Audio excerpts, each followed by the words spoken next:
2020 பேரை கேட்டாலே சும்மா அதிர்தில்ல. கொரோனாங்கிற ஒரே ஒரு வைரஸ் மொத்த கண்ட்ரியும் க்ளோஸ்.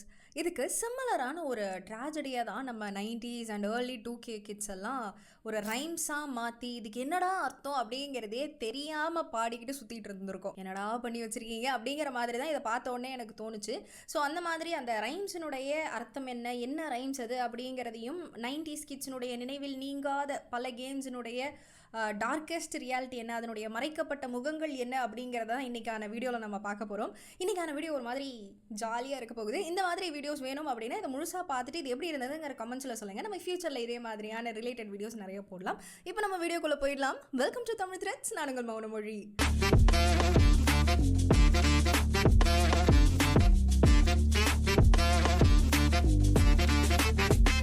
ஃபர்ஸ்ட் விளையாட்டு என்ன அப்படின்னா, ringa ringa roses pocket full of posies husha busha we all fall down. இதுதான் நம்மள பலரும், அட்லீஸ்ட் நான் பாடிட்டு இருந்த ஒரு லிரிக்ஸ்ன்னு பார்த்தீங்கன்னா இதுதான். நம்ம எல்லாருமே ஒரு முறையாவது இந்த பாட்டை பாடி கையை பிடிச்சிட்டு சுற்றி பத்தாள்னு கீழே விழுந்திருப்போம். நான் கூட ஏதோ ரோஸை பற்றி பாடிட்டு இருக்காங்க போல அப்படின்லாம் நினச்சிட்டு இருந்தேன். வசனமாடா முக்கியம், படத்தை பாடுறா அப்படிங்கிற மாதிரி லிரிக்ஸ் என்ன சொல்ல வராங்க அப்படிங்கிறதே புரியாமல் தப்பான லிரிக்ஸில் தப்பாக பாடிக்கிட்டு விளையாடிட்டு இருந்திருக்கோம். ஆனால் இந்த ஒரு ரைம்ஸுக்கு பின்னாடி ஒரு ஊரினுடைய கதறல்களே இருந்திருக்கு. 1665 லண்டனில் ஒரு பெரிய ஒரு தொற்று நோய், நம்ம கோவிட் மாதிரின்னு கூட சொல்லலாம், ஒரு பெரிய பிளேக் ஒன்று பரவி இருக்கு. அதுதான் இந்த கிரேட் லண்டன் பிளேக் அப்படிங்கிறாங்க. இந்த பிளேக்ல தோராயமாக 68,000க்கும் மேற்பட்ட மக்கள் இறந்ததா சொல்றாங்க. அந்த பிளேக் நோயோட சம்மந்தப்பட்டதா இந்த ஒரு ரைம்ஸை எழுதினதா சொல்றாங்க. எப்படின்னு பார்க்குறீங்களா? ஃபர்ஸ்ட் லைன் ரிங்கா ரிங்கா ரோசஸ் அப்படிங்கிறது கிடையாதாம், ரிங் அரவுண்ட் தி ரோசஸ். இப்போ இந்த தொற்று நோயால் பாதிக்கப்பட்டவங்க எல்லாருடைய உடம்புலையுமே ஒரு மாதிரி ரோஸ் கலரில் பேட்சாக இருந்திருக்கு. அந்த பேட்சை சுற்றி ஒரு ரிங் மாதிரி இருந்திருக்கு. அதுதான் ரிங் அரவுண்ட் தி ரோசஸ் அப்படிங்கிறாங்க.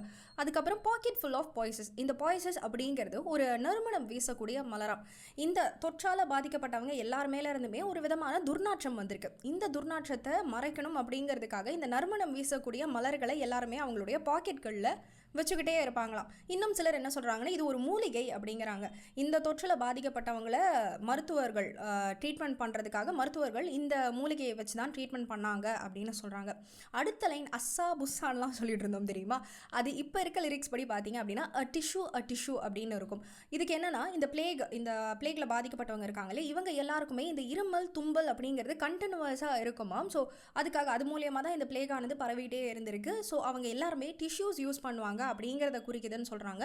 இன்னும் சிலர் இதை ஆஷஸ் அப்படிங்கிறாங்க. என்னன்னா, இந்த பிளேகால பாதிக்கப்பட்டவங்க எல்லாரையுமே மொத்தமாக இவங்களுடைய உடம்பு இருக்கு இல்லையா, இறந்து போனவங்க எல்லாருடைய உடல்களையுமே ஒன்றா சேர்த்து ஒரு குழிக்குள்ளே வச்சு எரிச்சிட்டதா சொல்கிறாங்க. ஸோ அவங்க எல்லாருமே சாம்பலாக போயிட்டாங்க. அதுதான் ஆஷஸ்ன்னு மென்ஷன் பண்ணுறதா சொல்கிறாங்க. And last line we all fall down. இது ஒன்று தான் நம்ம உருப்படியாக பாடிக்கிட்டு இருந்திருக்கோம். இதுக்கு என்ன அப்படின்னா, கிட்டத்தட்ட இந்த பிளேக் வந்துட்டு ரொம்ப பயங்கரமாக பரவி இருந்திருக்கு. கிட்டத்தட்ட 15% ஆஃப் பாப்புலேஷன், லண்டன் பாப்புலேஷன் இதனால் குறைஞ்சிருக்கு. ஸோ அவங்க மொத்தமாகவே இதனால் வீழ்ச்சி அடைஞ்சிருக்காங்க. நம்ம எல்லாருமே இதில் விழுந்துட்டோம் அப்படிங்கிற மாதிரி தான் இந்த ரைம்ஸ் ஆனது வடிவமைக்கப்பட்டிருந்தது. இன்னும் சிலர் என்ன சொல்கிறாங்கன்னு பார்த்தீங்கன்னா, இந்த ரைம்ஸ் ஆனது 19th சென்ச்சுரியில் வந்தது. ஆனால் இந்த பிளேக் 16th சென்ச்சுரியில் ஏற்பட்டது. ஸோ 16th சென்ச்சுரியில் வந்த ஒரு பிளேகுக்கு 19th சென்ச்சுரியில் பாட்டு எழுதியிருக்க மாட்டாங்க. இது சாதாரண ஒரு ரைம்ஸ் தான், குழந்தைங்க விளையாடுறதுக்காக எழுதப்பட்டது தான் சொல்கிறாங்க. இதுக்கே இப்படி டயர்டான இப்படி. ரெண்டாவது கேம் ஒன்று இருக்குது. நம்ம எல்லாருமே சின்ன வயசில் நிறைய டைம் ஸ்பெண்ட் பண்ணி நம்மளுடைய திறமையை மூளையெல்லாம் பிழிஞ்சு விளையாடிட்டு இருந்த ஒரு கேம்னா இந்த வாட்டர் ஹூக் கேம் தான். இந்த திருவிழாக்கெல்லாம் போனீங்கன்னு வச்சுக்கோங்களேன், மேண்டேட்ரியாக இந்த ஒரு டாய் அப்படிங்கிறது இருந்திருக்கும். என்னென்னா, ஒரு மொபைல் மாதிரி இருக்கும், அதில் 2 பட்டன் மாதிரி இருக்கும், அந்த ஸ்க்ரீனில் 2 கொக்கி இருக்கும், சுற்றி நிறைய ரிங்ஸ் இருக்கும். நம்ம இந்த பட்டன் அமுத்த அந்த ரிங்ஸ் ஆனது அந்த கொக்கிக்குள்ளே போய் விழும். இதுதான் அந்த கேம். இது பார்க்குறதுக்கு ரொம்ப சிம்பிளாக இருக்குது இல்லையா? இதில் என்ன பெருசாக இருந்துற போது அப்படிங்கிற மாதிரி தானே நம்ம எல்லாருக்குமே தோணும். ஆனால் இதுக்கு பின்னாடியுமே ஒரு மர்மம் இருக்குது அப்படிங்கிறாங்க. என்னன்னா, இந்த காலத்தில் தான் நம்ம இந்த மெஜிஷியன்ஸ், சயின்டிஸ்ட் எல்லாரையுமே பிரமிப்பாக பார்க்குறோம், பயங்கரமாக போற்றுறோம். ஆனால் முன்னாடியெல்லாம் இந்த சயின்டிஸ்டையோ இல்லை மெஜிஷியன்ஸையோ மக்கள் எல்லாரும் எப்படி பார்த்தாங்கன்னா, ஷைத்தான்ஸ் அப்படிங்கிற மாதிரி தான் பார்த்தாங்களாம். அவங்க எல்லாரும் ஏதோ பிளாக் மேஜிக் பண்ணுறவங்க, இல்லைனா சாத்தானுடைய வழியை சேர்ந்தவங்க அப்படிங்கிற மாதிரி தான் பார்ப்பாங்களாம். ஸோ அவங்கள பார்த்து அவங்கள அப்படியே ஒதுக்கி வச்சு என்ன பண்ணுவாங்களாம், அவங்கள இந்த எரிப்பாங்க தெரியுமா, ஒரு கம்பில் கட்டி வச்சு எரிப்பாங்க தெரியுமா, அந்த மாதிரி எரிச்சிருவாங்களாம்.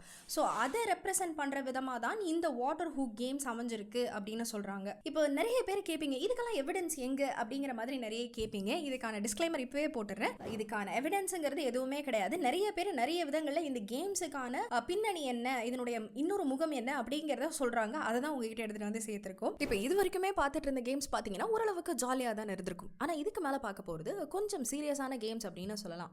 இப்போ நம்ம சின்ன வயசுல ரொம்ப ஜாலியாக விளையாடிட்டு இருந்த கேம்ஸ் எல்லாம் தப்பாக யூஸ் பண்ணி அதில் சுகம் கண்ட சில ராட்சசன்கள்லாம் இருக்காங்க. இப்போ நம்ம கண்ணை கட்டி விளையாடுவோம் இல்லையா, பிளைண்ட் ஃபோல்டு, கண்ணாமூச்சி விளையாடுவோம் இல்லையா, அந்த கேம் விளையாடும்பொழுது ஒரு 2016 அந்த பொண்ணுக்கு ஒரு 11 வயசு இருக்கும். 2 பேர் என்ன பண்ணியிருக்காங்க, தனியாக கூட்டிகிட்டு போய் நம்ம இந்த மாதிரி கண்ணை கட்டி விளையாடலாம் அப்படின்னு சொல்லி கூட்டிகிட்டு போயிருக்காங்க.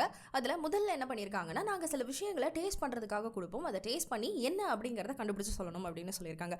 அதில் ஃபர்ஸ்ட் சுகர் கொடுத்துருக்காங்க, அந்த பிள்ளை கரெக்டாக கண்டுபிடிச்சிட்டா. 2வதா சால்ட்டு கொடுத்துருக்காங்க, அதையும் அந்த பிள்ளை கரெக்டாக கண்டுபிடிச்சிட்டா. 3வதா சொல்கிறதுக்கே ஒரு மாதிரி அருவருப்பாக தான் இருக்குது, அந்த கொடூர ராட்சச மிருகங்கள் என்ன பண்ணியிருக்கு அப்படின்னா, அவனுங்களுடைய ப்ரைவேட் பார்ட்டை அந்த பிள்ளைக்கு கொடுத்துருக்காங்க. அந்த பிள்ளை ஏதோ ஒன்று தப்பாக இருக்கே அப்படின்னு ஃபீல் பண்ணி ஐயோ என்னை விட்டுருங்க அப்படின்னு சொல்லி கதறி அழுதுருக்கா. அப்பையும் கண்டுக்காம டார்ச்சர் பண்ணி ரேப் பண்ணியிருக்காங்க. சரி, இது ரிலேட்டடாக வேறு ஏதாவது கேசஸ் ரெஜிஸ்டர் ஆயிருக்கா அப்படின்னு பார்க்கும்பொழுது 1 இல்லை 2 இல்லை 100கணக்கான கேசஸ் இந்த பிளைண்ட் ஃபோல்டு மூலமா நடத்தப்பட்ட ரேப் கேசஸ் ரெஜிஸ்டர் ஆயிருக்கு. இதனால தான் இந்த சின்ன குழந்தைங்களெல்லாம் சும்மா கூட இப்போல்லாம் வெளியே அனுப்புறதுக்கு அவ்வளவு பயமாக இருக்குது. சரி, பேக் டு கேம்ஸ். நம்ம நெக்ஸ்ட் கேம் என்ன அப்படிங்கிறத பார்த்துடலாம். இந்த ஒரு கேம் மட்டும் ஒலிம்பிக்ஸில் இருந்ததுன்னு வச்சுக்கோங்களேன், இருக்கிற எல்லா மெடல்ஸுமே நம்ம ஊர் ஆளுங்களுக்கு தான் இருந்திருக்கும். அப்படி என்ன கேம் அப்படின்னு பார்த்தீங்கன்னா ஹூக் ரைடிங் அப்படிம்பாங்க. என்ன அப்படின்னா, இந்த ஒரு டயர் அண்ட் குச்சியை வச்சு தட்டி தட்டி விளையாடுவாங்க தெரியுமா. இப்போ வரைக்கும் இந்த பொங்கல் சமயம்லாம் வந்தது அப்படின்னா இந்த ஒரு காம்படிஷனை வச்சு ப்ரைஸ்லாம் கொடுப்பாங்க. இப்போ இதுக்கு தேவையான 2 பொருட்கள், ஒரு டயர் இருக்கணும், அதுக்கேற்ற மாதிரி குச்சி இருக்கணும். இது இவ்வளோ சிம்பிளான கேம் ஆச்சு, இதில் என்னமா ட்ராஜடி இருக்க போகுது அப்படின்னு கேட்டிங்கன்னா, இப்போ தான் இது ரப்பர் டயர் அண்ட் ஒரு குச்சியை வச்சு நம்ம விளையாடிட்டு இருக்கோம். ஆனால் இதுக்கு முன்னாடி எல்லாம் பார்த்தீங்கன்னா இந்த ரிங் அப்படிங்கிறது, அந்த டயர் இருக்கு இல்லையா, அது வந்துட்டு மெட்டல் டயராக இருக்குமா, அதை தட்டுறதுக்கான குச்சியுமே மெட்டல் ராடாக தான் இருக்குமா. இப்போ இந்த கேமை விளையாடும் பொழுது என்ன ஆகும் அப்படின்னா, பசங்களுடைய நிறைய பேருனுடைய கை விரல்கள் வெட்டுப்பட்டு இருந்திருக்கு, கால் விரல்கள் வெட்டுப்பட்டு இருந்திருக்கு. ஸோ இது ரொம்ப டேஞ்சரஸான கேம் அப்படிங்கிறதுனால அதுக்கப்புறமா இது ரப்பர் டயராகவும் குச்சியாகவும் மாற்றிருக்காங்க. இப்போ அடுத்த கேம் அப்படின்னு பார்த்தீங்கன்னா கண்ணாமூச்சி தான். இந்த கண்ணாமூச்சி நம்ம முன்னாடி சொன்னது கிடையாது. ஒருத்தங்க கண்ணை முடிப்பாங்க, 100 வரைக்கும் எண்ணுவாங்க, மற்றவங்க எல்லாரும் போய் ஒளிஞ்சுப்பாங்க. இந்த 100 வரைக்கும் எண்ண முடிச்சவங்க என்ன பண்ணுவாங்க, போய் அவங்க எல்லாரையும் கண்டுபிடிப்பாங்க. ஒரு வேளை கண்டுபிடிக்கல அப்படின்னா இந்த கவுண்ட் பண்ணவங்களே மறுபடியும் போய் கவுண்ட் பண்ணி ஃபர்ஸ்ட்லேருந்து இந்த கேம் அப்படியே ரொட்டேட்டே வந்துக்கிட்டே இருக்கும். இதுதான் கேம், ஓகேங்களா. இப்போது இந்த கண்ணை மூடி எண்றவங்க இருக்காங்க இல்லையா, அவங்க ஒரு வேளை ஒளிஞ்ச எல்லாரையுமே கண்டுபிடிச்சிட்டாங்க அப்படின்னா அது வரைக்குமே ஓகே அந்த கேம். ஒரு வேளை ஒளிஞ்சவங்களை கடைசி வரைக்கும் கண்டுபிடிக்கவே முடியல அப்படின்னா இந்த மாதிரி தான் ஒரு சம்பவம் ஒன்று நடந்திருக்கு. 2011 ஒரு குரூப் ஆஃப் ஃப்ரெண்ட்ஸ் விளையாடிட்டு இருந்திருக்காங்க. அதில் 2 பசங்க, ஒருத்தனுக்கு 6 வயசு, இன்னொரு குழந்தைக்கு 4 வயசு. இப்போ இவங்க 2 பேரும் என்ன பண்ணியிருக்காங்க, இந்த கண்ணாமூச்சி விளையாடும்பொழுது போய் ஒளியலாம் அப்படின்னு சொல்லி ஒரு இரும்பு பெட்டிக்குள்ளே போய் ஒளிஞ்சிருந்திருக்காங்க.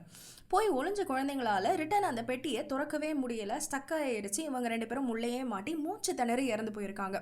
கடைசியில் இவங்களை பிணமாக தான் வெளியெடுத்தாங்க. இந்த மாதிரி இதில் நிறைய டேஞ்சரான விஷயங்கள்லாம் இருக்குது அப்படிங்கிறதுனால சில நாடுகளில் இந்த ஹைட் அண்ட் சீக்கை பேனே பண்ணியிருக்காங்களாம். அடுத்ததான் நம்ம பார்க்க போகிறது அம்மா சத்தியமாவா அப்படிங்கிற மாதிரி நம்ம நிறைய ப்ராமிஸ்லாம் பண்ணுவோம் தெரியுமா. முதல் ப்ராமிஸ் என்ன பண்ணுவோம் அப்படின்னா, சத்தியம் பண்ணி அப்படின்ட்டு ஊதி விட்டுருவோம். என்ன அப்படின்னா, அப்படியே அந்த ப்ராமிஸ் ஆனது பறந்து கடவுள்கிட்ட போயிடுமாம். அந்த ப்ராமிஸை நம்ம ஒரு வேளை கடைப்பிடிக்காமல் விட்டுட்டோம் அப்படின்னா சாமி நம்ம கண்ணை குத்திரும் அப்படிம்பாங்க. 2வது என்ன மாதிரியான ப்ராமிஸ் பண்ணுவோம் அப்படின்னா, பிங்கி ப்ராமிஸ். இந்த சுண்டு வரலை வச்சு பிங்கி ப்ராமிஸ் அப்படின்னு ஒன்று பண்ணுவோம் தெரியுமா. இந்த ப்ராமிஸ் இதை நம்ம என்ன சொல்லுவோம், நம்ம ஃப்ரெண்ட்ஸுக்கிட்ட நான் உனக்கு இனிமேல் லஞ்சு ஷேர் பண்ணுறேன், ஸ்நாக்ஸ் கொடுக்குறேன் அப்படிங்கிறதுக்காக தான் இந்த பிங்கி ப்ராமிஸ் பண்ணுவோம் இல்லையா. ஆனால் இதில் என்ன ஸ்டோரி இருக்க போகுதுன்ட்டு நிறைய பேருக்கு தோணலாம். இதில் ஸ்டோரி இல்லை, ஒரு ட்விஸ்ட்டு தான் இருக்குது.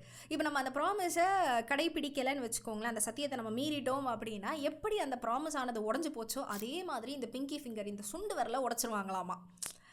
இந்த ஒரு ப்ராமிஸில் இப்படி ஒரு இடக்கமடக்கான விஷயங்கள் இருக்குது. ஸோ இந்த கேம்ஸ் எல்லாத்தையுமே நம்ம என்ன பண்ணுவோம், 90s கிட்ஸ்னுடைய எமோஷன்ஸ், 2K கிட்ஸ்னுடைய எமோஷன்ஸ் அப்படின்னு சொல்லுவோம் இல்லையா.